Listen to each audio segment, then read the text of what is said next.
YouTube, live no YouTube. Dentro de instantes eu mando o link, o professor Daniel, né, me auxilia, mandando o link aí para o grupo de WhatsApp.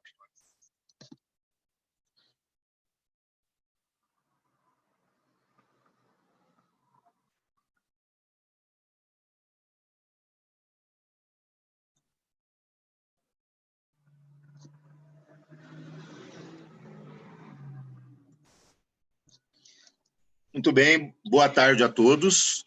Muito prazer que a Federação Goiana de Judô dá início ao 4º módulo do curso de Faixas Pretas 2020, com agradecimento, primeiramente, à CBJ, na pessoa do professor e presidente Silvio Acácio Borges, e aos nossos convidados especiais que estão aqui conosco, enriquecendo o nosso conteúdo, o professor Icracir Rosa, sensei, presidente da Comissão Nacional de Graduação. O nosso convidado especial hoje, o professor Aloysio Short, da Federação Baiana de Judô, árbitro FIGEA, aqui prestigiando o nosso evento. É um prazer tê-lo aqui conosco, ficamos muito honrados com a sua presença. Agradecer a presença do nosso vice-presidente Vanderlei Tavares Filho, também o coordenador deste curso, o curso de Faixas Pretas 2020, professor Wendel Ferreira Lima, também o nosso palestrante, né, de hoje, que será o professor Bruno Henrique Oliveira, que vai dissertar sobre noções de arbitragem.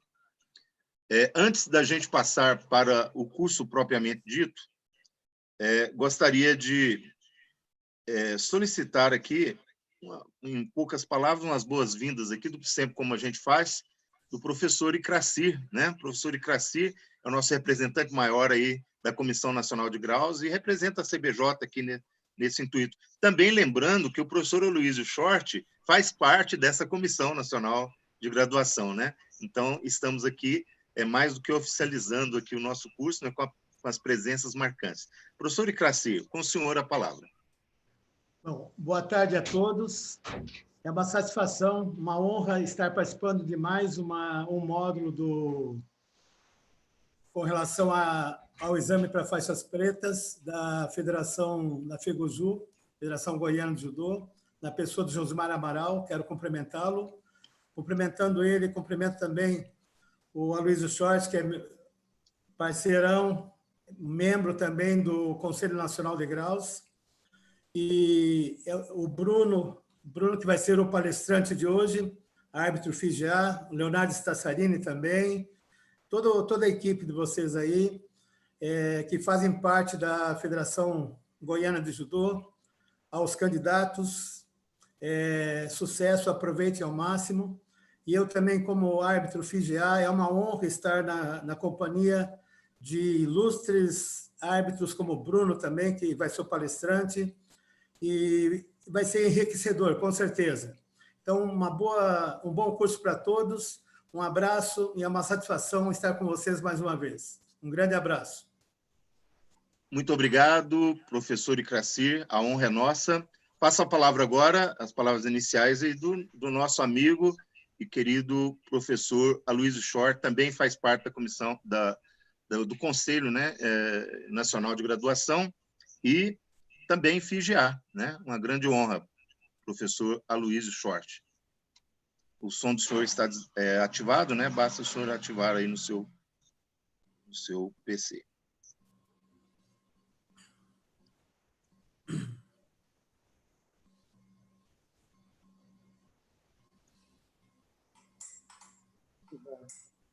Está me ouvindo, não? Sim. Opa! Eu quero desejar aqui a todos boa tarde, especialmente a você que representa todo o judô de Goiás, né? Meu querido amigo, o professor Josmar Amaral, né? Quero desejar uma felicidade imensa a todos os participantes dessa área tão nevrálgica e tão importante quanto é a arbitragem, certo? Nós que estamos nesse caminho já há muito tempo, sabemos como ela é importante, né? E a gente pode dizer que um momento como esse, um momento que a gente está em crise, né, por conta desse vírus, é um momento de muita importância, né, em que nós do judô estamos buscando passar os nossos conhecimentos, né? Especialmente aí o professor Bruno, que vai passar esse conhecimento para os demais candidatos que prestarão exame à graduação, a Shodan, Dan, Sandan, Yodan e Godan, né? Então, nosso abraço a todos e nossa alegria de estar presente nesse momento. Um abraço, muita paz. Muito obrigado, professor Aloysio Short, sempre um grande irmão, né, dentro desse mundo judoístico. Acho que uma das coisas importantes que ficam com o judô é essa amizade que a gente tem em todo o Brasil, né? Todo local que a gente vai, a gente tem, por esse mundo afora, não somente o Brasil, sempre companheiros, amigos aí, em especial o senhor professor Aloysio Short, sempre um grande companheiro, um grande amigo. Nas horas difíceis, sempre trocamos informações, sempre somos solidários, praticando realmente o Jita Kyoei, o caminho suave que essa nossa modalidade nos propicia. Muito obrigado pela presença. Enaltecer também a presença do nosso coordenador de CATAS, professor Ademir Luiz Xavier, Kodansha, né, que está presente. Ao final, vai preparar a nossa oração de sempre aí, hein, professor Ademir? Fique na expectativa aí para encerrarmos aí com a nossa oração no final. Pois bem, nesse momento, então, eu passo a palavra ao professor Bruno Henrique de Oliveira. Bruno é uma pessoa muito especial com relação a mim. O Bruno é filho aqui de Anápolis, né? O Bruno sempre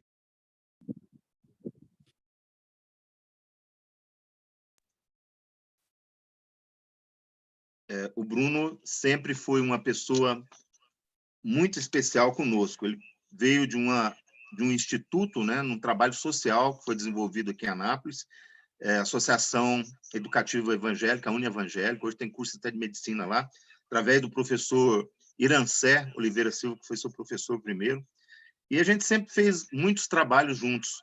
E por ele ter vindo de projetos sociais, uma pessoa muito humilde, sempre muito humilde, mas muito dedicada, muito esforçada. Hoje ele é faixa preta da federação e também árbitro nacional A. Na verdade, ele é um árbitro nacional A.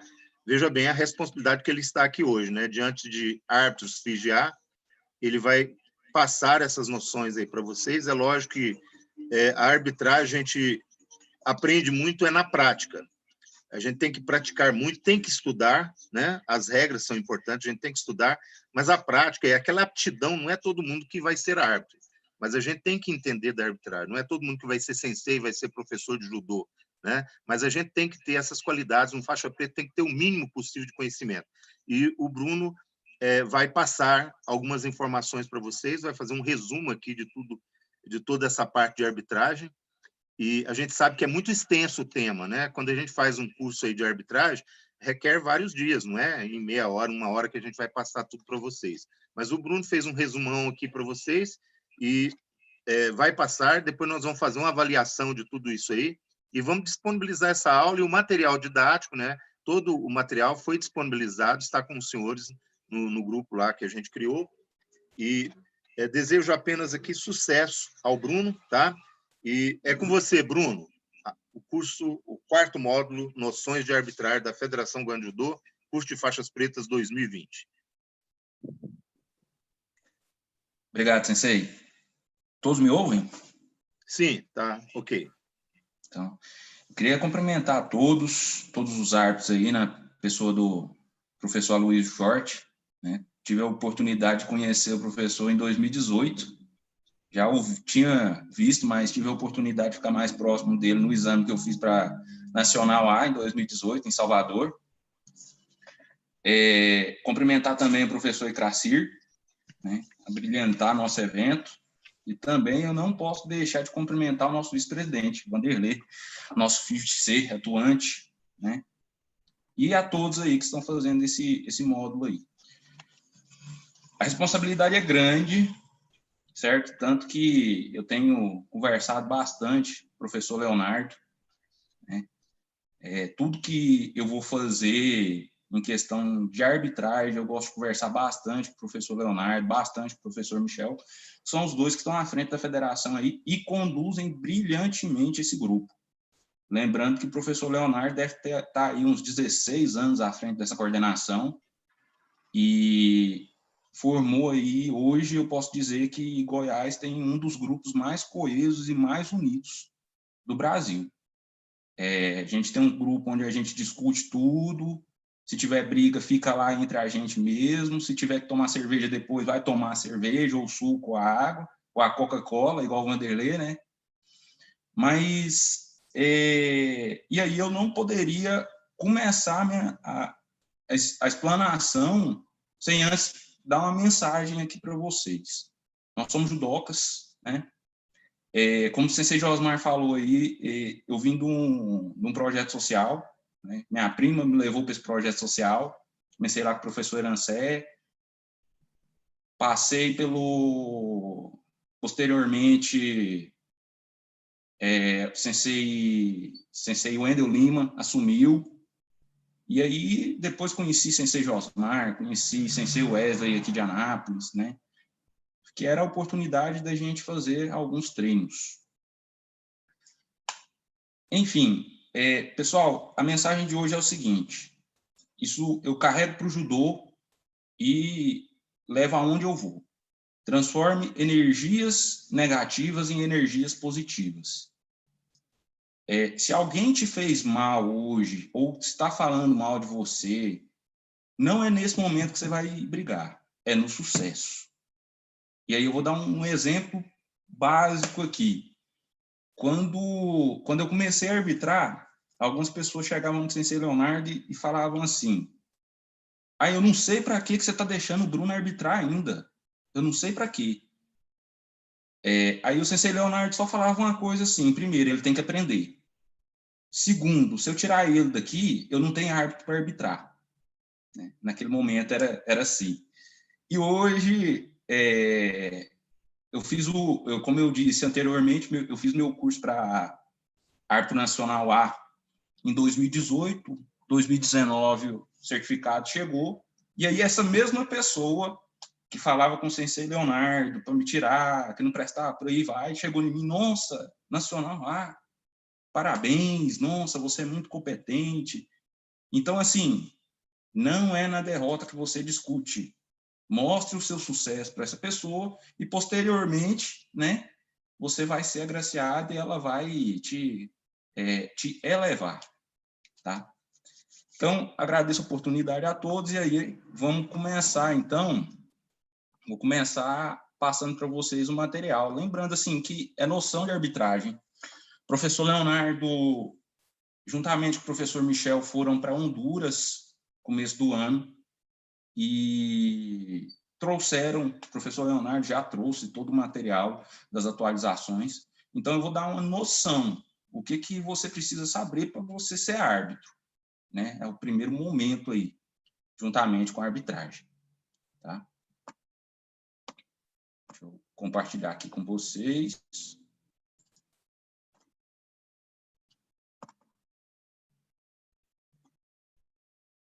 Todo mundo vê? Ok, ótimo. Beleza. Então, esse é o curso de faixa preta, de judô, módulo arbitragem. E aí a gente precisa começar falando da nossa área de competição, certo? A nossa área de competição, ela deve toda, né? Ela deve ter no mínimo 14 por 14 metros, é uma área grande, né? E aí ela vai ser dividida em duas zonas, a zona interna e a externa. Antigamente tinha aquela área de segurança, né? A área vermelha ali e a área central. Hoje são a área interna e a área externa, a área de segurança e a área de combate. A área interna ela será chamada de área de combate e terá sempre um mínimo de 8 por 8 e no máximo 10 por 10. Eu lembro que no meu primeiro exame para Nacional A, o sensei Pereira perguntou para mim, e aí, meu filho, quanto que mede aí uma área de competição? Né? E aí eu fui tentar parar para mim e contar, não adianta contar não, que essa aí está menor. Então, a gente precisa saber isso aí, né? E a nossa área de fora, né, aquela que costuma ser uma área azul, né, de 3 metros aí, que é a nossa área de segurança. Logo abaixo aqui, está dizendo, a área de combate terá uma cor diferente da área de segurança e deve ter um contraste suficiente para evitar situações que podem confundir sobre a percepção de cada uma. Vocês podem ver, observar que os eventos nacionais aqui, os estaduais, a área é amarela e azul, e alguns eventos internacionais aí ela costuma ser vermelha e amarela. Então, aí, propriamente falando sobre a nossa área de competição, certo? A área de segurança, essa de azul, e a área de combate, a área amarela, né? Aqui eu já coloquei a questão do técnico branco, técnico azul, os locais. Nos eventos nacionais aí, alguns estaduais, costuma ter um placar em cada extremidade aí da área, né? E aí uma observação lá embaixo. O competidor vestido de judogi azul ficará à esquerda do árbitro. E o competidor de branco vai ficar sempre à direita. Sendo que o branco é sempre chamado primeiramente, então o branco sempre à direita do árbitro, né? No caso, à esquerda da mesa. Passando mais adiante, a gente precisa saber quais são os equipamentos, né? É um sistema de vídeo, radiotransmissores e pontes interligados, televisores, computadores, câmeras e rádios. Os rádios é para comunicação entre árbitro de mesa e árbitro de tatame, né? A câmera vai filmar todo o projeto ali e os computadores, um para marcar o placar e outro para o vídeo replay, para rever o lance, né? Continuando, então, o uniforme dos árbitros. Como que eu vou arbitrar se eu não sei qual que é a vestimenta do árbitro? Aí já complica toda a situação, né? E a gente tem que agradecer muito aos coordenadores nacionais aí que conseguiram padronizar esse uniforme da arbitragem aí, né? Então, ele é constituído paletó preto, calça cinza, gravata azul marinho, camisa branca de manga curta, meias pretas, sapato preto e cinto preto. Esse aí já é o uniforme do árbitro. Como é composto o trio de arbitragem? Um árbitro central e 2 árbitros de mesa. E os equipamentos, né? Já falados anteriormente. Eu coloquei aí um exemplo do placar eletrônico, né? Onde branco, aos 2 minutos e 51 segundos de luta, ganhou por 1 ippon. Né? E aí a gente precisa, posteriormente, também ver a questão do judogi, do atleta, quem vai lutar. Né? A gente precisa saber sobre isso aí, também é muito interessante. Então, falando sobre o casaco, o wagi, né? Os competidores usarão o judogi cumprindo as seguintes condições. Vamos lá no wagi. As mangas do judogis devem cobrir o braço inteiro, incluindo o pulso, até o momento do controle do casaco. Então, vocês podem ver aqui, o sensei Leonardo costuma muito dizer que quase ninguém teve oportunidade de segurar num bichinho desse aqui, o soco take, né, para fazer as medidas. Vocês podem ver que o casaco vem até o pulso, e o soco take ele tem que passar livremente, entrar e sair livremente. Certo? A questão aqui do wagi, quando você fecha ele, né? Do momento que tem o ossinho aqui, que a gente tem esse ossinho aqui no peito, ele tem que dar 10 centímetros no fechamento do wagi. Aí vamos lá, então. Falando mais um pouco. A distância entre as 2 lapelas do casaco em posição horizontal deve ter de, no mínimo, 20 centímetros. Então, quando você fecha né, faz aquela posição que a gente faz para pedir que o atleta arrume seu judogi. Tem que ter, então, no mínimo 20 centímetros. A distância entre o externo e o ponto de cruzamento da lapela vertical deve ter menos de 10 centímetros, até 10 centímetros, já falei, né? E a questão da higiene. Em tempo de pandemia, o que a gente não fazia anteriormente, agora vai ter que fazer redobrado, né? Que já era obrigação.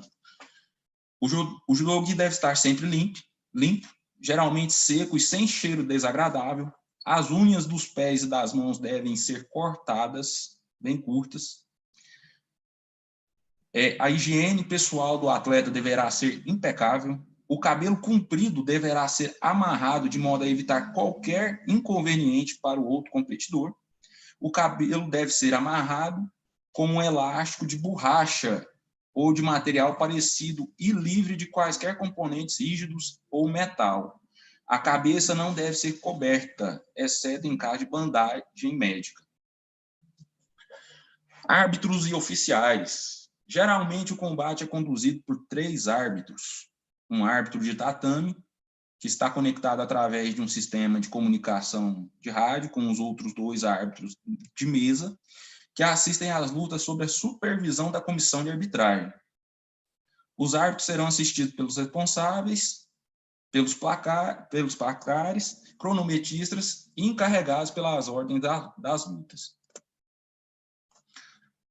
Posição e função do árbitro central. Isso aí é de suma importância. A gente estava vendo aí nos eventos que estão tendo aí, principalmente o webinar, houve alguns questionários enviados aos árbitros, né, sobre a questão do posicionamento do árbitro central, assim, de forma assim, fundamental, um bom andamento da luta. Porque vamos pensar aqui que o árbitro não se posiciona de uma forma assim, a ver o lance completo. Ele vai perder todo o controle da luta, né? Então, o árbitro geralmente fica dentro da área de combate, ele deverá conduzir as lutas e administrar as decisões, ele será sempre responsável para que as decisões sejam corretamente registradas, o árbitro deverá se assegurar que tudo esteja em ordem, ou seja, deverá verificar a área de competição, os equipamentos, os uniformes, a higiene, os funcionários técnicos, etc., antes do começo da competição. Então, o árbitro central, ele, a partir do momento ali que começou a luta ali, ele tem que observar tudo, né? Até a questão do médico ali, aonde que está o médico, para onde que ele vai assinalar ali para os médicos virem, né? Ele tem que se observar em tudo. E falando sobre os árbitros de mesa, são 2 árbitros, deverão estar sentados na mesa do vídeo replay, que irão arbitrar, junto com o árbitro central, com o qual estarão conectados através de fones e oferecerão assistência através do sistema de video care, nosso vídeo retardo, né? De acordo com a regra da maioria de 3. Então, prevalece, igual quando os 3 árbitros ficavam dentro do tatame, né? A regra não mudou, é sempre maioria, né? 2 contra 1, venceu, acabou. Se o árbitro observar que o placar está incorreto, ele deve chamar a atenção do árbitro central para corrigir o erro. Os árbitros de mesa não deverão se antecipar à avaliação do árbitro central. Então, é sempre bom observar aquele tempinho ali, né? Professor Short aí, professor Cracir, Vanderlei, até o professor Josmar também, esperar aquele momento ali de 7 segundos, 5 segundos ali para ver sobre a marcação do árbitro, né? Gestos, né? O árbitro deverá fazer os gestos conforme indicado abaixo, quando tomar as seguintes ações. Ippon, que é a busca máxima do atleta, né? A glória para o atleta é o Ippon. Então, ele vai levantar o braço com a palma da mão virada para frente, acima da cabeça, tá? Mostrar a vitória do atleta, né? O Vasari, que seria o nosso meio ponto aí, levantará um dos braços com a palma da mão virada para baixo, lateralmente na altura do ombro. O Azari, o Asat e Pom.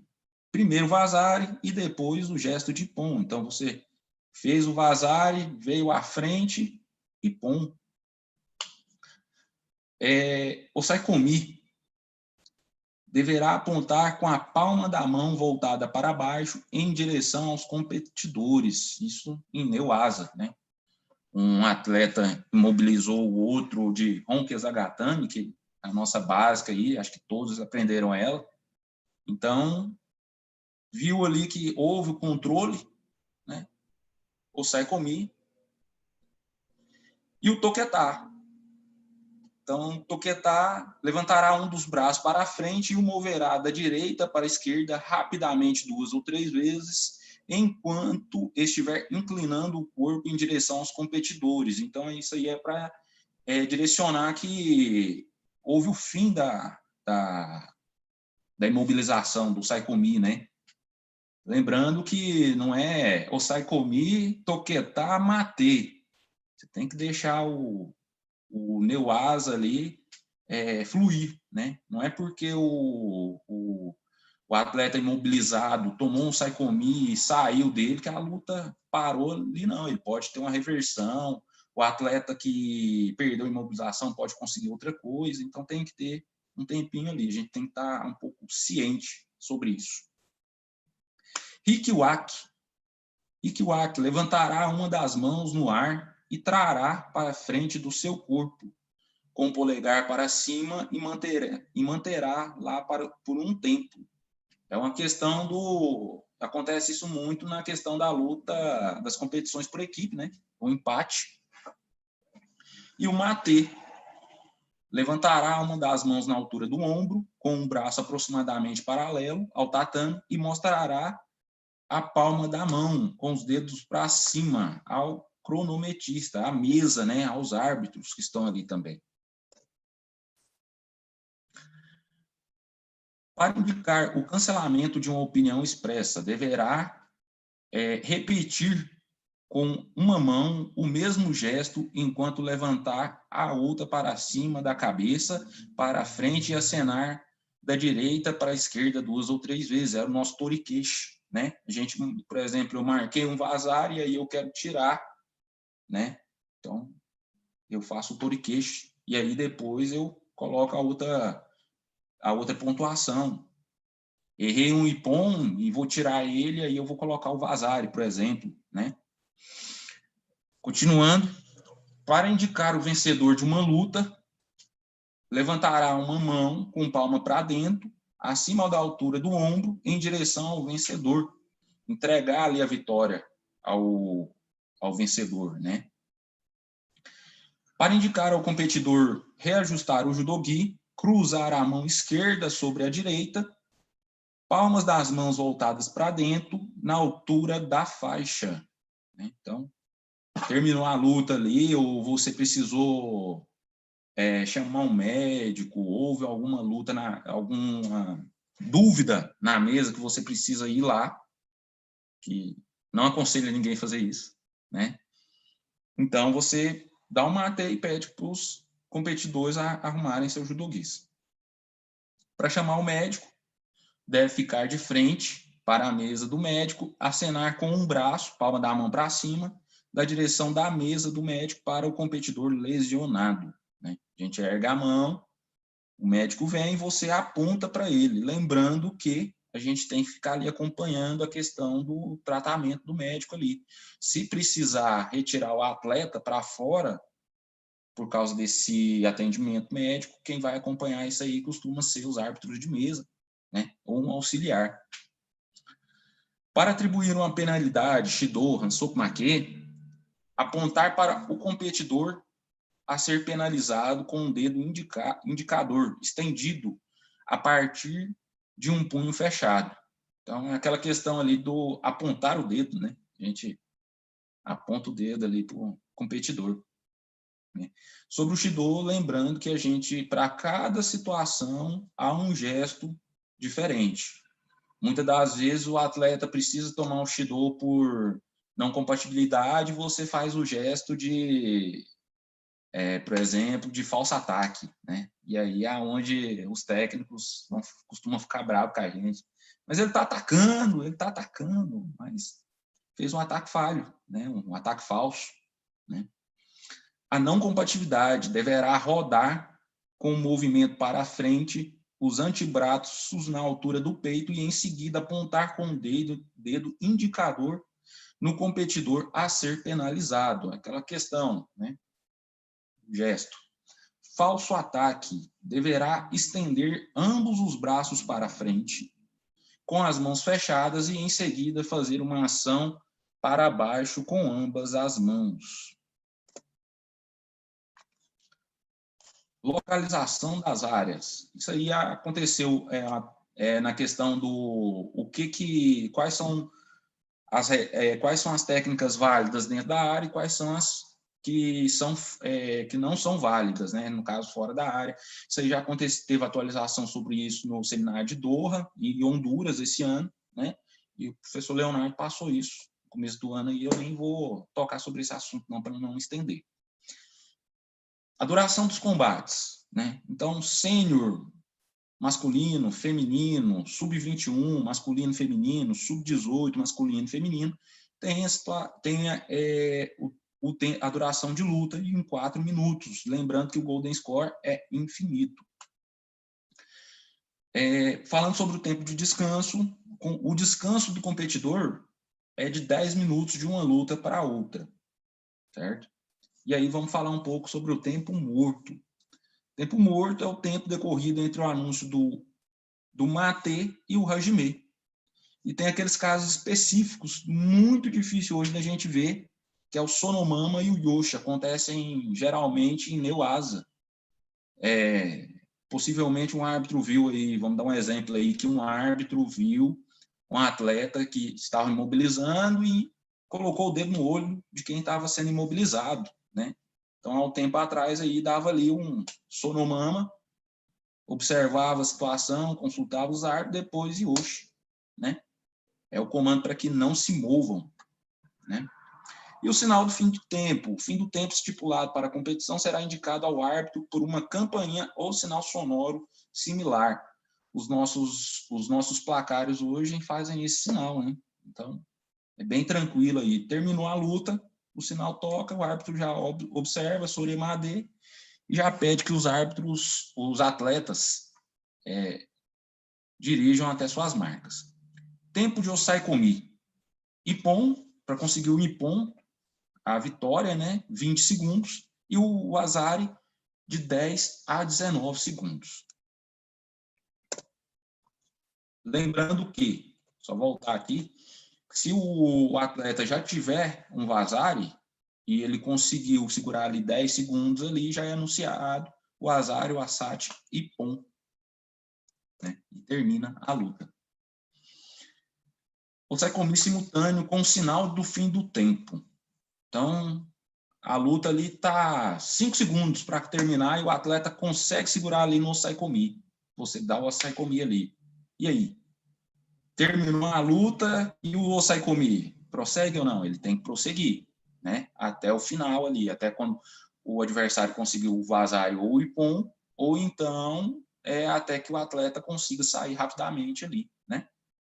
Então, quando anunciado o Osaikomi, quando o Osaikomi for anunciado simultaneamente com a campainha ou sinal sonoro similar, indicando o tempo determinado para o combate, ou quando o tempo restante for insuficiente para permitir a conclusão do Osaikomi, o tempo alocado para a luta será prorrogado até que o Ippon, né, seja anunciado ou o árbitro anuncie toquetá ou mate. A mesma situação da técnica coincidente com o sinal de fim de tempo. Qualquer resultado imediato a uma técnica, começando simultaneamente com o sinal de fim de tempo, será válido. É aquela questão, 3, 2, no 1, o atleta vai lá e aplica um Taiotoshi aí, que o Sensei Josmar gosta muito, né? E marca o Ippon. Ele deve ser avaliado, né? Quando a técnica aplicada posteriormente ao toque da campainha, indicando o tempo esgotado da luta, não será válida. mesmo que o árbitro ainda não tenha anunciado o soro em Madê. Porque às vezes o árbitro está tão focado ali na luta ali, acontece a projeção, o sinal toca, acontece a projeção posterior e o árbitro ainda não viu que tinha tocado. Então, cabe aos árbitros de mesa dar aquela orientação ao árbitro central. Ó, já tinha encerrado o tempo aí. Essa técnica foi posterior ao sinal. No caso de o sai comi ser anunciado simultaneamente com o final do tempo, o árbitro deverá continuar até que a imobilização termine ou que o que saia de o sai comi. Início da luta. O árbitro central e os árbitros de mesa deverão estar sempre em posição de início das lutas, antes da chegada dos competidores na área de combate. Uma coisa que o professor Minakawa tem falado muito nos eventos aí, né, que você espera, os atletas são os artistas do evento, e você, como árbitro, você tem que esperar os artistas na sua posição, e não é o contrário, né? Nas competições individuais, o árbitro central deverá estar no centro, de 2 a 3 metros atrás da linha a partir da qual os competidores começam, e de frente para a mesa dos cronometristas. Os outros 2 árbitros ocuparão seus respectivos lugares na mesa. Os técnicos não poderão se manifestar fora do tempo morto, podendo ser punido e retirado da área de competição, que é aquele tempo morto ali, né, entre o Matê e o Hajime. Os membros da comissão de arbitragem podem interromper a luta caso tenha algum lance polêmico, alguma dúvida, né, viu alguma coisa ali que os árbitros não observaram, eles podem estar fazendo isso aí. E aí, tem uma observação aí, que é a aplicação do Matê. Quanto que eu posso aplicar esse Matê?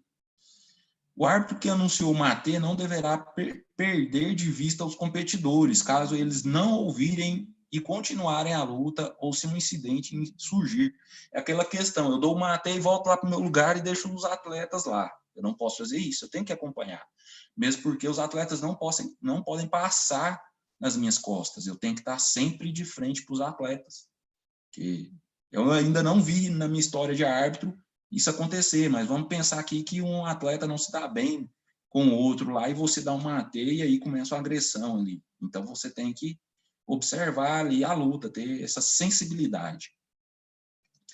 Situações em que o árbitro deverá anunciar uma Matê, então. Quando um ou ambos os competidores estiverem fora da área de combate, né?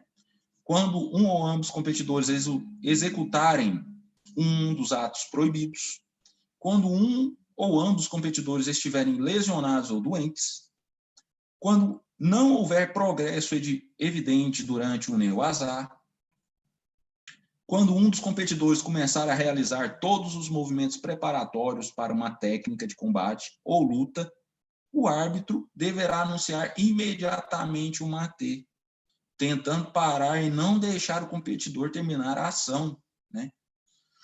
E a gente lembrando aí que o árbitro ele tem que sempre prevalecer a questão a integridade do atleta, né? Tem que observar isso bastante. Situações em que o árbitro não deverá anunciar uma AT. O árbitro não deverá anunciar uma AT a fim de que os competidores não saiam fora da área de combate, a menos que a situação seja considerada perigosa. Então, eu comecei aquele Ponceoi ali, encaixei, coloquei o meu adversário nas minhas costas, desequilibrei e estou indo ali para fora da área ali, projetei. Isso é considerado uma ação válida ainda, né?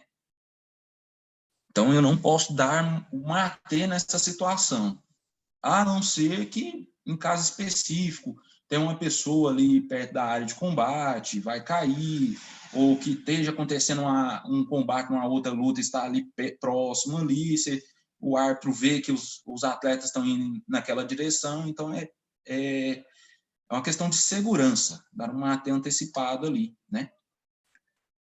O árbitro não deverá anunciar Matê quando um competidor que escapou de Osai-Komi, um Shimeu asa ou Kansei sua asa precisar ou pedir um descanso, né? Às vezes o atleta tomou um Shimeu asa ali, e ficou um tempo, segurou, e aí ele conseguiu sair posteriormente, né? Então, e aí pediu um tempo ali para se recuperar, isso não deve ser dado. Final da luta. O árbitro deverá anunciar Soremade para indicar o final da luta. Situações de Soremade, quando um competidor marcar Ippon ou vazar ou acerte Ippon. No caso de Kikengate, no caso de Hansoku Make, quando o competidor não puder continuar devido a uma lesão e quando o tempo previsto para segurar a luta se esgotar. O árbitro deverá anunciar o vencedor da seguinte forma: quando um competidor marcar Ippon ou equivalente, ele será declarado o vencedor. Onde não houver pontuação de Ippon ou equivalente, o vencedor será declarado da forma seguinte, um vazare, no caso de Golden Score. O árbitro deverá anunciar Hajime para a luta recomeçar e não haverá período de descanso entre o final da luta e o início do combate no Golden Score. Então, terminou a luta, o tempo normal da luta ali, e foi para um Golden Score, Soremade, pede para já ajustar os judogis, né? Já vão estar ajustados pela nova regra, e aí Hajime de novo, é automático, né? Ippon, os critérios de Ippon, né?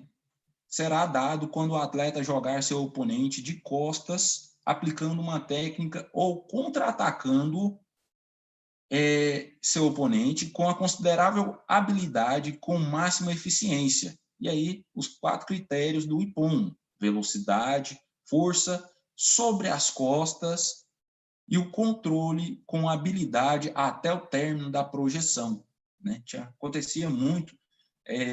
No começo da luta ali, a gente entrava um DH e o oponente caía, mas a gente não segurava a manga, então, sem controle, não poderia ser nada, né?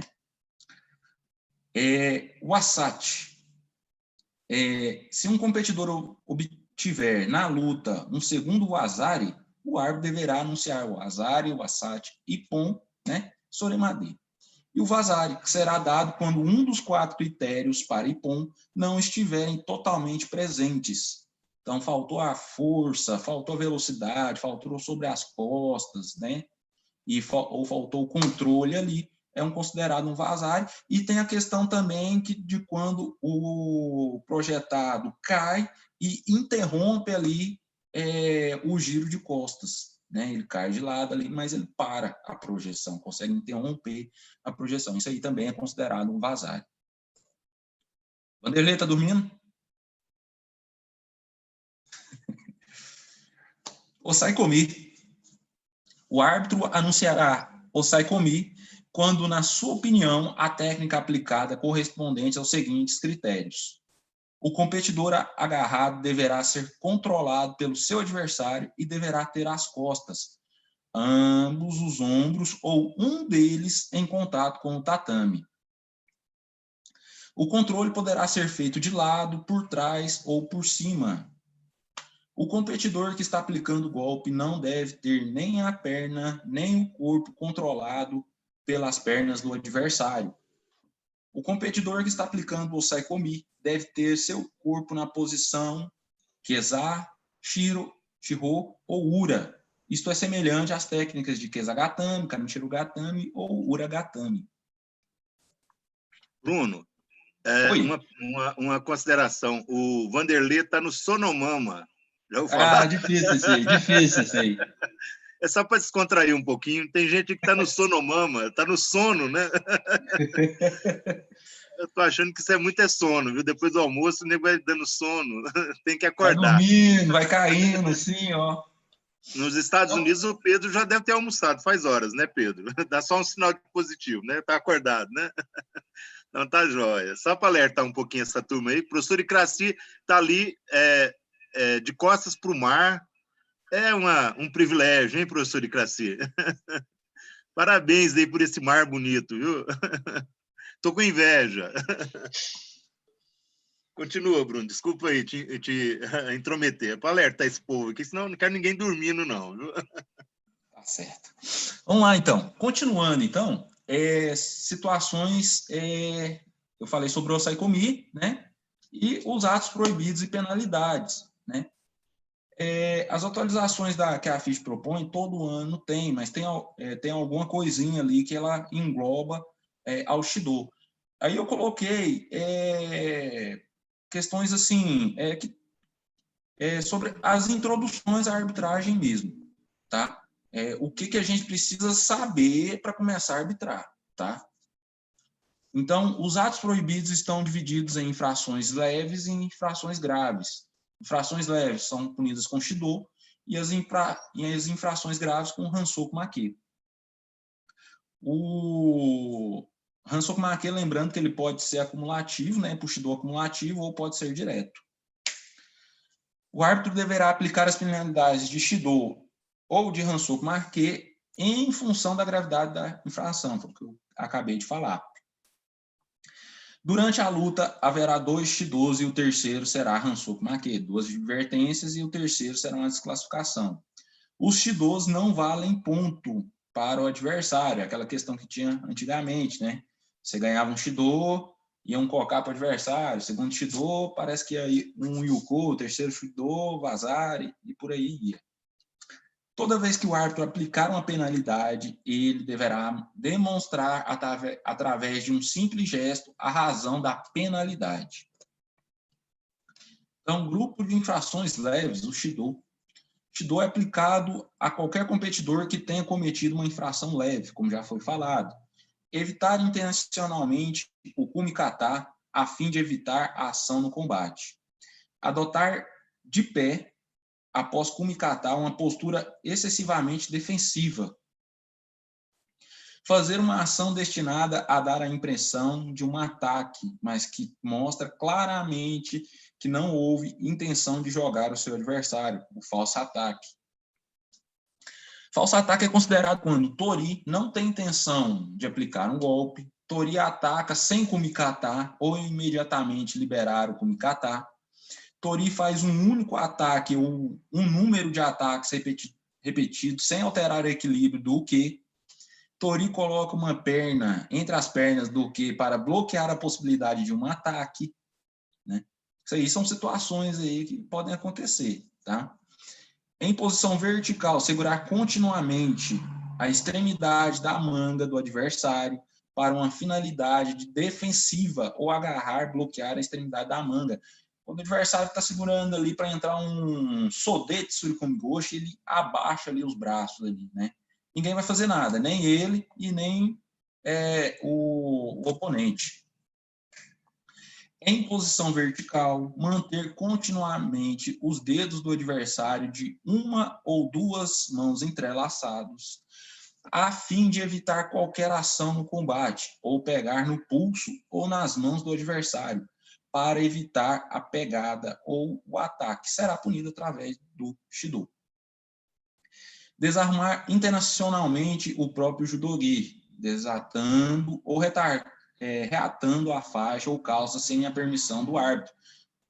A gente viu aí que nessa atualização das regras aí, né, durante o mate e o hajime, o atleta tem que ajustar seu judogi rapidamente, né? Então, os atletas, eu vi muito isso acontecer, o árbitro dava o hajime e os atletas iam lá e arrancavam ali o wagi ali, né?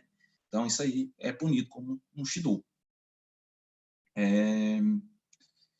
Inserir um ou mais dedos dentro da manga do adversário ou na borda inferior da calça.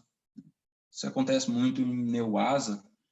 Os atletas estão lá fazendo o Neuasa lá e um atleta está se defendendo na posição de 4 apoios. O outro chega para tentar virar, enfia o dedo na calça ali, por dentro da calça ali, né, e vira. Isso aí é considerado um Shido também. Em posição vertical, agarrar sem que seja uma pegada normal, sem atacar. Geralmente 5 segundos. Aquelas pegadas, pegada do mesmo lado, né? É considerado isso aí. São exemplos, tá? Em posição vertical, antes ou depois de kumikata, não fazem nenhum movimento de ataque. Isso aí, geralmente, no começo de luta, aí, é até 45 segundos o atleta tem para fazer sua pegada e dar o primeiro ataque. Lembrando que esse tempo ele é decrescente, tá? É 45 segundos, 35, 30, depende do decorrer da luta, tá certo? Segurar entre o polegar e os dedos a borda das mangas do oponente, o agarre de pistola ali, né? Fazer isso aqui, geralmente, com a manga do kimono do adversário. Enrolar a extremidade da faixa ou do casaco ao redor de qualquer parte do corpo do oponente. Aconteceu isso, eu acredito que em 2016, 2015, eu acredito.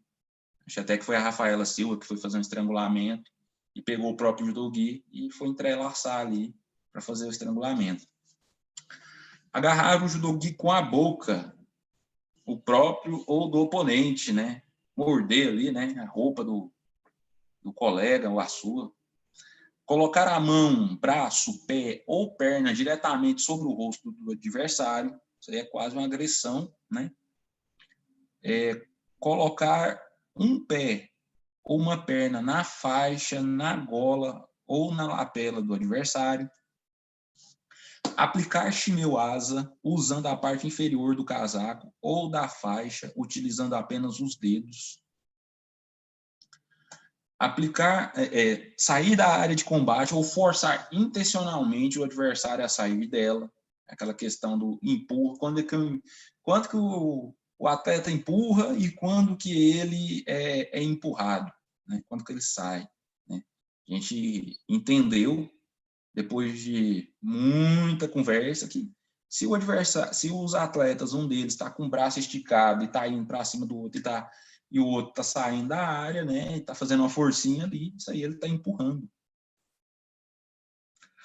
Aplicar tesoura de pernas ao tronco do adversário, dojime, pescoço ou cabeça. Ali quando o adversário ali, você coloca o adversário na sua guarda ali e começa a apertar ele ali, né? Bater com o joelho ou o pé, a mão ou o braço do adversário, a fim de soltá-lo ou chutar a perna do adversário ou tornozelo sem aplicar qualquer técnica. Então, ali o adversário é muito forte, eu não consegui soltar a pegada dele, nem com as duas mãos. Aí eu vou começar a bater, né? Para tentar sair. Não pode, tá? Dobrar para trás os dedos do adversário a fim de fazer soltar a pegada. Então, pega aqui, faça essa torção com os dedos do adversário, não posso também. Romper a pegada do oponente com as duas mãos, não posso. Bloquear a borda do casaco do judogi para evitar a pegada. O adversário vem fazer a pegada, eu coloco a mão assim, em direção ao peito, para proteger, né? Vai fazer pegada nunca. E forçar o oponente com uma mão ou com as duas a adotar uma posição agachada sem ataque imediato. Aquela mesma coisa, eu sou muito forte, seguro por cima e abaixo o meu adversário ali, até ele sentar, né? Isso aí não pode. E aí vamos falar um pouco sobre o Hansoku Make. Alguém quer completar alguma coisa, uma observação?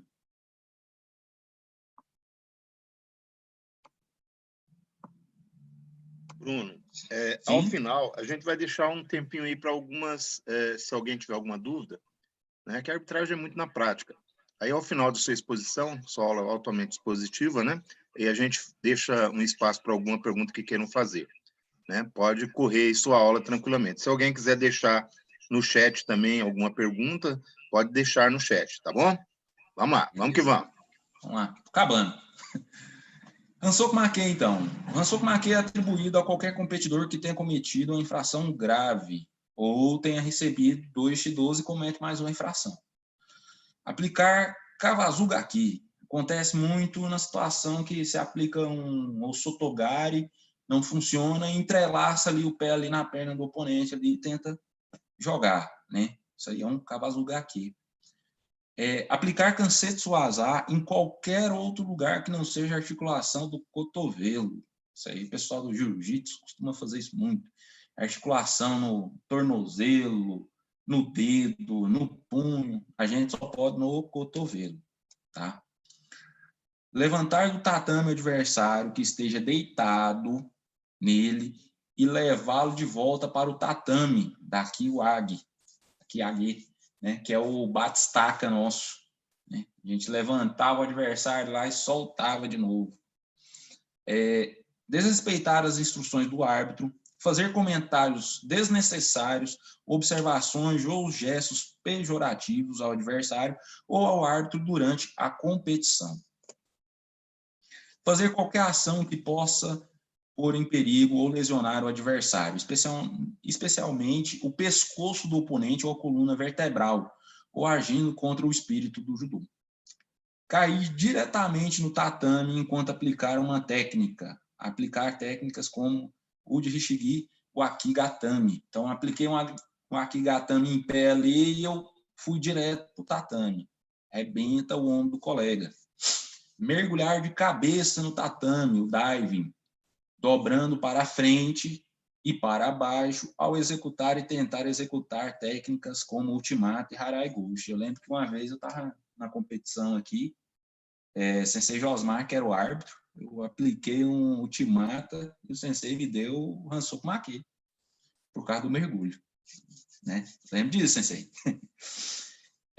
Cair intencionalmente de costas quando o adversário se agarrar às suas costas e quando qualquer dos competidores tiver o controle do movimento do outro. Então, eu entrei ali, vamos pensar aqui que eu entrei, hoje não pode, mas eu entrei um Kataguruma, levantei o adversário grudou com a perna ali em mim, né? E aí eu, caí para trás, né? Isso aí, não pode, tá? Tem outras situações também. Cair, já coloquei, né, essa situação, usar um objeto duro ou metálico, coberto ou não. O pessoal costumava usar muito joelheira de metal, né, para se proteger, né. Celular, isso aí não pode, tá? Qualquer ação contra o espírito do judô poderá ser punida através de um Hansoku Make em qualquer momento da luta, tá? Em qualquer momento. E aí a gente falou sobre as questões da quando que é Ippon, quando que não é, né? E aí agora a gente vai falar aqui sobre Fusengate e Kikengate. Sensei Pereira, na primeira palestra que eu participei dele aqui em Goiás, 2007, se eu não falha a memória, ele falou bastante sobre Fusengate e Kikengate, né? Então, ausência e abandono. A decisão de Fusengate será dada a qualquer competidor cujo adversário não aparecer na luta.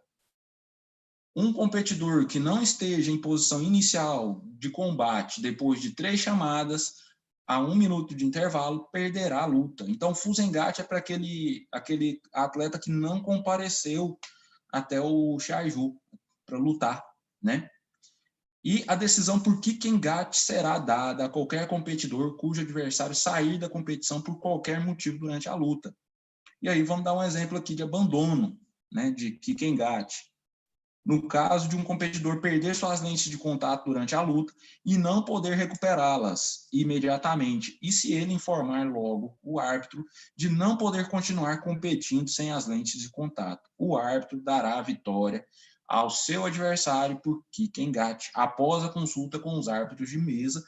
E um conselho também é consultar também os árbitros, a coordenação, no caso, né? E aí eu tenho que fazer um agradecimento. Esses 4 cabras que estão aí, né? Sensei Leonardo, Sensei Josmar, Professor Michel e o meu sensei também, né? Sensei Wendel, né? Que me ajudaram bastante aí na questão da minha vida judoística mesmo e na questão da arbitragem, né? E também esses 3 cabras aqui, né? Eu lembro que a primeira arbitragem que eu fiz foi ao lado de Sensei Kazuo, né? Acho que nunca pegou tanto no meu pé. Foi o dia que eu falei assim, eu não vou voltar nisso aqui mais nunca. E também Sensei Vanderlei, né? Que sempre entrou em contato comigo, sempre conversou, sempre orientou, né? E o Eduardo. Eduardo, assim, é um parceiro, embora... Aí vocês vão desculpar um pouquinho. Eduardo sempre pegou no meu pé bastante, né? No meu e do Michel, né? E a gente até brincava, né? Ó, a área 2 é nossa. Porque a gente tinha um entendimento assim, aprendi muito com o Eduardo, pessoa fantástica, né? E os outros aí também, Sensei Vanderlei, nem se fala, orientador nato, né? E o Sensei Casil, o apaziguador, conversa bastante com a gente. Então, eu termino por aqui. Ô, Bruno, parabéns, Bruno, aí, palestra realmente empolgante, né? Como eu disse no início, estamos oportunizando, Bruno, aos nossos amigos, aos nossos colaboradores da federação, participar, né, junto ao curso. Não poderia ser diferente com você, que é sempre essa pessoa brilhante e que sempre contribuiu com a federação e principalmente com a nossa amizade, a amizade de outros aqui que te conhecem bem, e isso é que faz a diferença.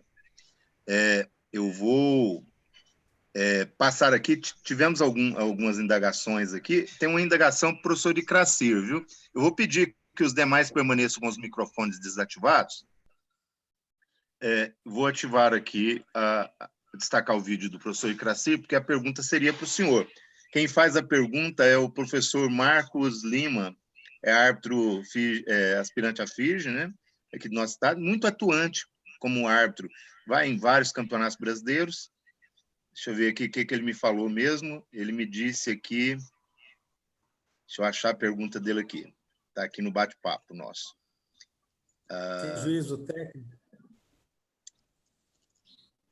Deixa eu ver aqui, só um minutinho, professor, que eu já vou passar para o senhor a pergunta aqui do jeito que está. Aqui. Há prejuízo técnico, não é isso mesmo? Há prejuízo técnico no nível de arbitragem atual por consequência do voluntariado em detrimento das convocações. Kodansha Short e Crasil. Eu não vi o Short, acho que ele já saiu, que ele disse que ia participar conosco no início. Mas se ele estiver presente também, ele poderá. Eu não estou vendo ele aqui conosco. Então, professor Cracir, a verdade é aquela polêmica da participação dos árbitros, né? Como voluntários nos eventos nacionais. Às vezes, retiram dinheiro do bolso para ir. E, às vezes, quem tem o dinheiro para ir não é o nível técnico adequado, né? Pode ser que sejam pessoas que não sejam tão qualificados. Então, o pessoal está debatendo muito sobre isso. Queria ouvir, né, o que o senhor tem a dizer aí, o que o senhor pensa sobre isso, sendo um árbitro FIGA e um representante da CBJ. Resposta aí ao professor Marcos Lima. Pois não, Josmar. Com relação a esse questionamento, não há dúvida que acaba que, com relação à ação da arbitragem do evento, normalmente, na escalação, ele sempre vai ser colocado junto com dois árbitros mais experientes. Dificilmente vão ficar dois árbitros nesse nível, por exemplo, juntos na mesma luta. Normalmente tem dois árbitros experientes com suporte para que melhore. Isso é comum e anormal dentro da arbitragem acontecer dessa forma, porque o próprio Bruno colocou há pouco sobre as experiências que ele já vivenciou com alguns outros árbitros, até pegaram no seu pé, né, Bruno, conforme seu depoimento. Demais isso aí.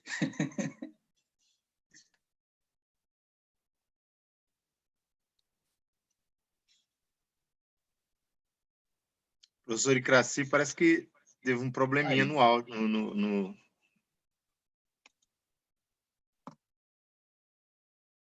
Professor Icraci, parece que caiu aqui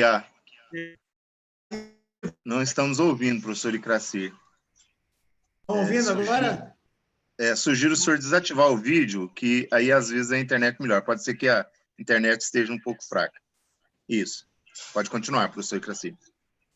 Agora, será que melhorou? Está dando uma falhazinha aqui no áudio. Bruno, só faz o sinal aí. Você também está ouvindo mal? Está cortando? Está cortando? Sim, está cortando também aqui, Osmar. Sim, sim. Melhorou agora ou não? Sim, nós estamos ouvindo, professor. Então, eu vou deixar desativada a câmera para poder falar com vocês daí, para não ter interferência.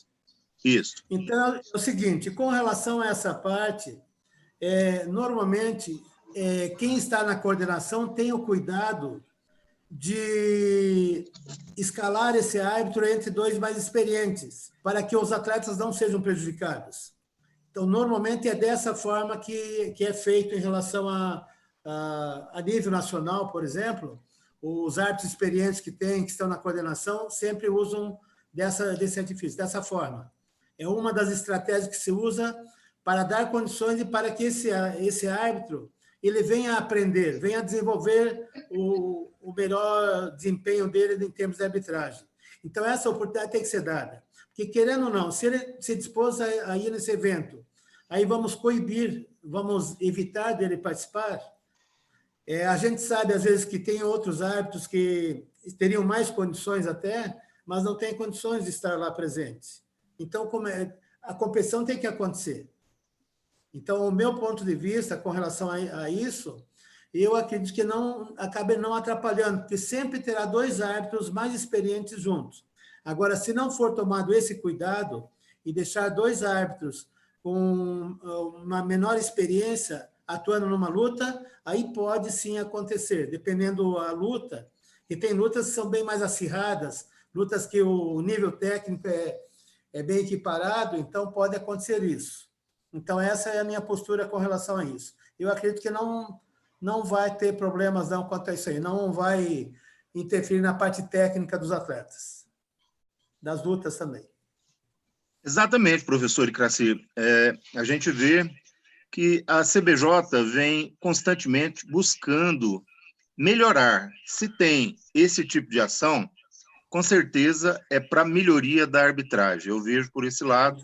A gente sempre tem conversado com o presidente Silvio, e essa situação de ir como voluntário, às vezes, aquelas pessoas que têm um pouco mais de recurso vão, né? Mas, por um outro lado, é dada a oportunidade de você ir como voluntário, e esta é a condição, né? Você vai ter que pagar do seu bolso, às vezes, mas é um investimento, né? Nós, árbitros, eu acredito que ninguém chegou assim a um FIGA com as despesas todas pagas. Eu acho que foi muito mais sacrifício, muito mais investimento no conhecimento, né? Que valeu a pena, né? Tenho certeza que vale a pena todo esse investimento que cada um faz. Às vezes é difícil pagar uma passagem, estar com a hospedagem, ter que pagar a hospedagem e alimentação, mas faz parte do cenário, né? E é para o crescimento, você está investindo. E não tem outro caminho, né? E a CBJ, desta maneira, acaba oportunizando a todos, né, por igual.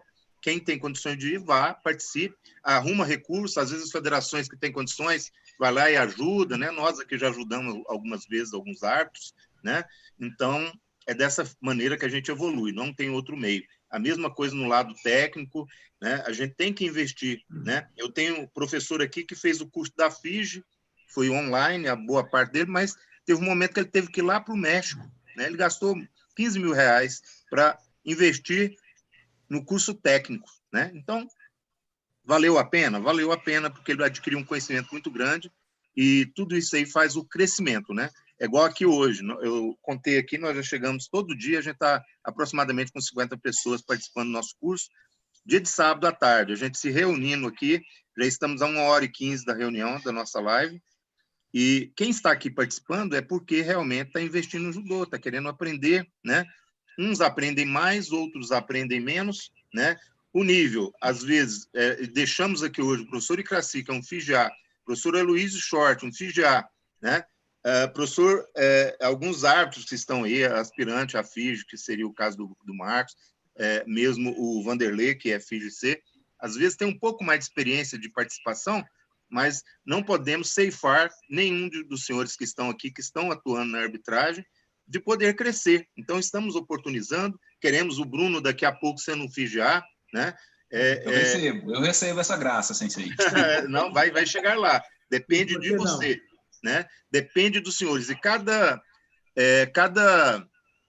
candidato à faixa preta que aqui está, ele pode ser um faixa preta e um bom árbitro, ele pode ser um faixa preta e um professor de judô, ele pode ser um faixa preta e um oficial, trabalhador, colaborador, pode ser um coordenador, pode assumir alguma responsabilidade administrativa, executiva dentro da federação, às vezes até ser quem sabe a gente daqui, de um grupo desse aqui, talvez a gente está fazendo aí, trabalhando um próximo presidente da federação, né? Então, somos nós, né?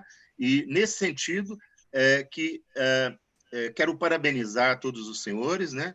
E toda a live da gente, pessoas ilustres que participam conosco, sempre fazem alguns comentários, né? Na vez passada, eu oportunizei o doutor Cláudio Coelho, né, que é juiz federal, um homem que contribui muito para o judô, né? Eu sempre falo isso. O judô contribui para ele ou ele contribui para o judô? Acho que ele que está contribuindo para o judô, para nós, né? Então, uma faca de dois gumes, né? A gente lapida com essa faca os dois lados do conhecimento, né?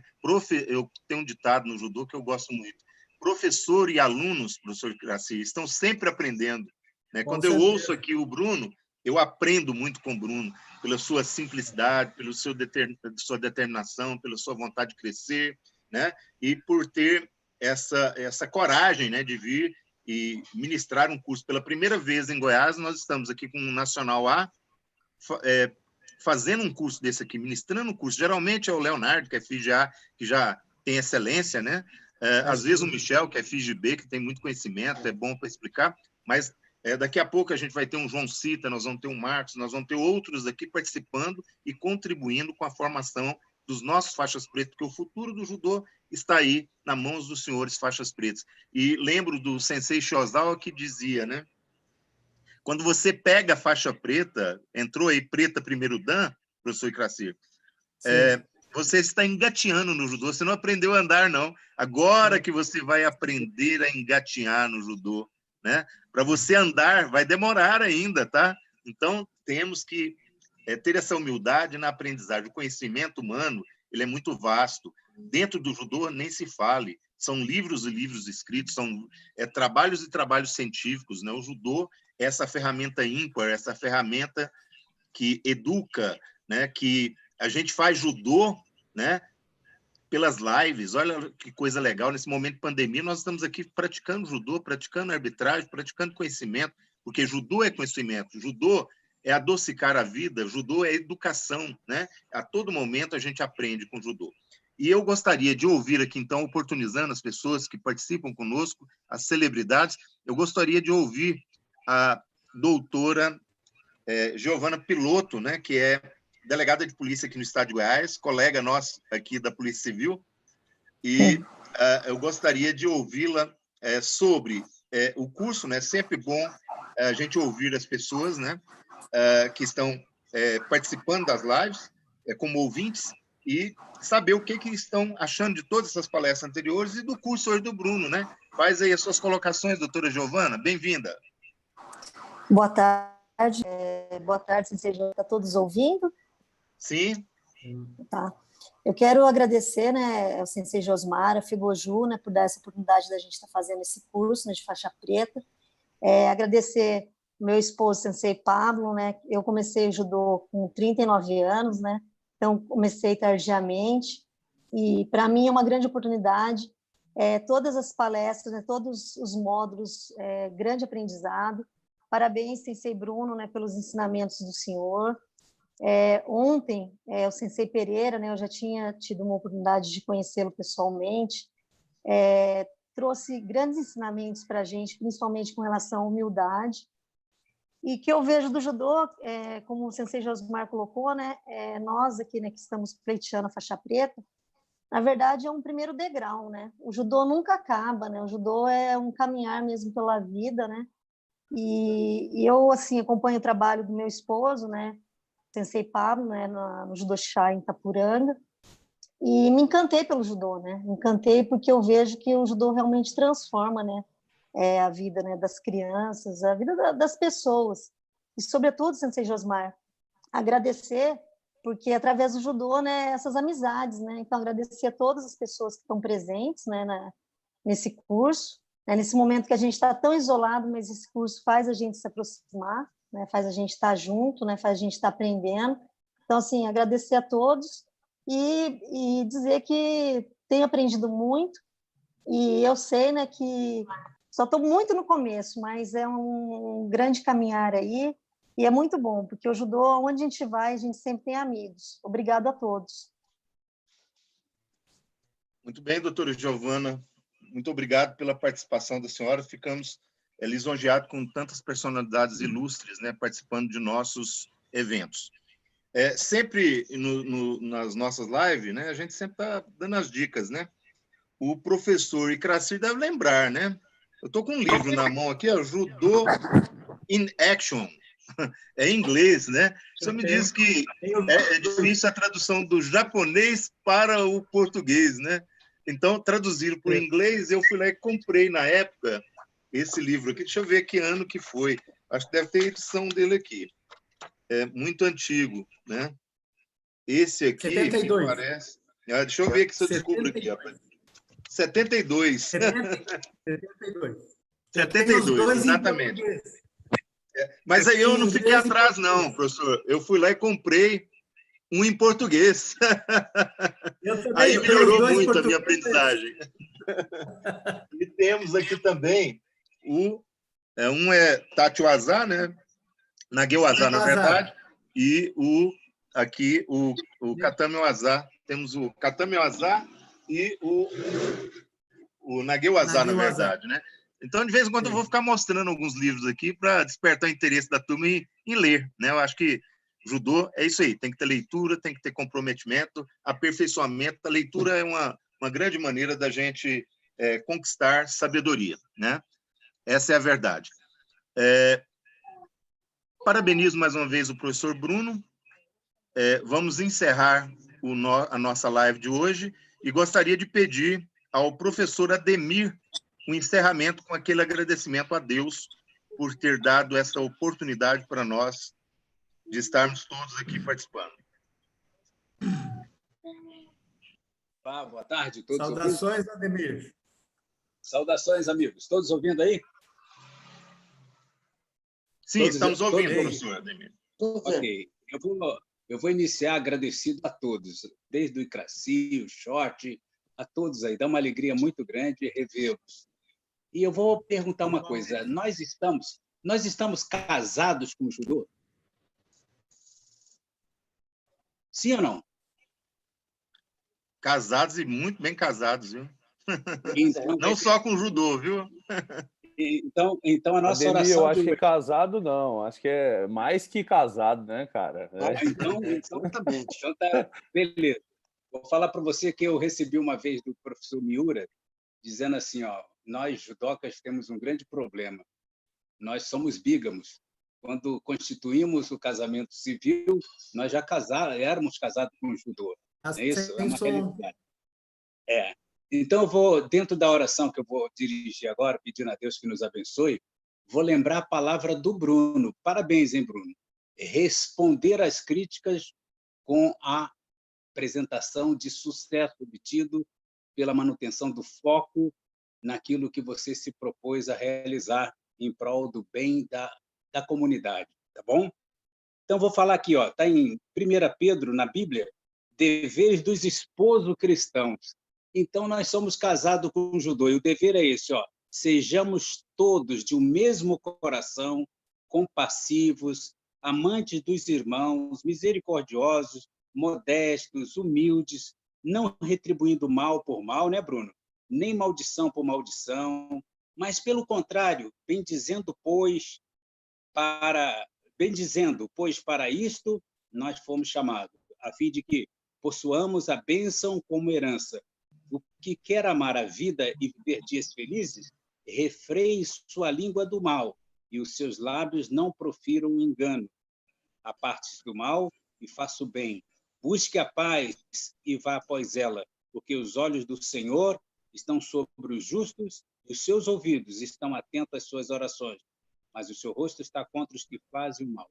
O árbitro, o mediador, o contendor de várias situações, ele vai se ver nessa situação. Então, que Deus abençoe a cada um de nós, abençoe aqueles que têm esse carisma de conhecer a arbitragem e serem ou voluntários ou convocados para que os confrontos entre os artistas dessa nossa nobre arte sejam aqueles que fazem a sua boa apresentação com a certeza de que ali está presente alguém que é incúlume, né? Que é límpido nas suas decisões. Que Deus abençoe a cada um de nós e que possamos fazer o bem, sempre pedindo que Deus esteja nos conduzindo em cada uma dessas ações. Obrigado pela oportunidade a todos, tá bem? Amém. Muito obrigado, professor Ademir, sempre muito boas suas palavras. Lembrando do nosso próximo módulo, né, que vai ser o módulo 5 e o 6, dia 10/7, na próxima sexta-feira, às 20 horas, Katami Waza. E no dia 11/7, às 15 horas, o Gokyo, né? Vai ser totalmente através de vídeos, com a colaboração do professor Icracir, né, que nos presenteou com um material muito bom, e vocês vão ter a oportunidade de ver todo esse material de forma direta na nossa live, no nosso encontro na próxima semana. Mais uma vez, agradeço o presidente Icracir, a todos vocês candidatos, que Deus nos proteja e nos dê a certeza de uma vida melhor, com saúde, com responsabilidade e, principalmente, junto à família. A família é a base de tudo, a base da religião e a base da sociedade. Então, preservem as suas e sejam felizes. Um abraço a todos, fiquem todos com Deus. Amém. Abraço Amém. a todos. Muito, Abraço. muito bom. Abraço a todos aí. Josmar, um grande abraço. Todos vocês, um grande abraço aí. Josmar tem os livros do Tita que tem que ter, hein? Bruno, parabéns, hein, Bruno? Felicidade aí, Tita, Bruno. muito bom, hein? Os três. Um abraço a vocês. Obrigado. Um abraço a todos. Não, Boa tarde. Boa tarde, Tarde, Tatiana. Tatiana. Marcos, Oi, Eu Zé ligo pra Ademir. Cacá. Boa tarde a todos, fico Deus. Boa tarde a todos. Daniel. Essa é a parte Marcelinho, melhor da live. Esse boa tarde, ouvindo a voz de vocês, hein? Boa, cara. É, Quem acordou, dá boa tarde. Quem não acordou, Maurício. Tudo Boa bem? tarde. Tá, boa noite, viu? na Boa verdade, noite, Cinderela. a gente fica Acorda. falando com o microfone fechado, né? Esse aqui é o grande Para que problema. é, viu? Eu fiquei. Você tá aqui viajando na live, tentando Bruno, interagir. parabéns, Bruno. Uma ótima Ô, explanação. Brunão, eu acho assim, ó, Bruno, você deveria compartilhar esse material com a gente. Eu sou a favor do seu Verdade. resumo. Ficou melhor do que. E outra, eu quero um short igual do Vanderlei, que é top, velho. Eu tô vendo. Daniel. Short do Vanderlei, ó.